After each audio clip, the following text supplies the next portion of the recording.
സിനിമയിൽ unreliable narrator എന്ന് കേട്ടിട്ടുണ്ടോ?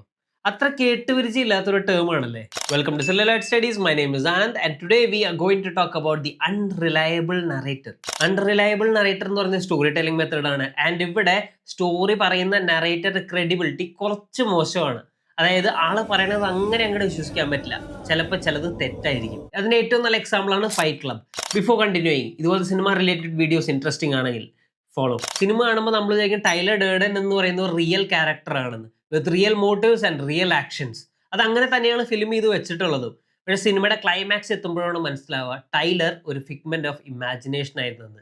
അങ്ങനെ ഉണ്ടാവാൻ കാരണം നറേറ്റ് ചെയ്ത നറേറ്റർ അൺറിലയബിൾ ആണ് എന്നുള്ളതാണ്. പലപ്പോഴും സിനിമകളിൽ സഡൻ ട്വിസ്റ്റുകൾ ഉണ്ടാക്കാൻ ഇത് ഹെൽപ്പ് ചെയ്യും. വേറൊരു എക്സാമ്പിൾ കൂടി എടുക്കുക, ഷട്ടർ ഐലൻഡ്. തുടക്കത്തിൽ നമ്മൾ വിശ്വസിച്ചു വന്ന കഥയല്ല അവസാനം ക്ലൈമാക്സ് എത്തുമ്പോൾ നമ്മൾ മനസ്സിലാക്കുന്നത്. ഇതിന് കാരണം എന്ന് വെച്ച് കഴിഞ്ഞാൽ ലിയനാർഡോ ഡികാപ്രിയോ എന്ന നറേറ്റർ അവിടെ ട്രസ്റ്റ്വർത്തി അല്ല എന്നുള്ളതാണ്. ഇതുപോലത്തെ വേറെ എത്ര സിനിമകൾ നിങ്ങൾ ശ്രദ്ധിച്ചിട്ടുണ്ട്? Tell us down in the comments and always follow for more.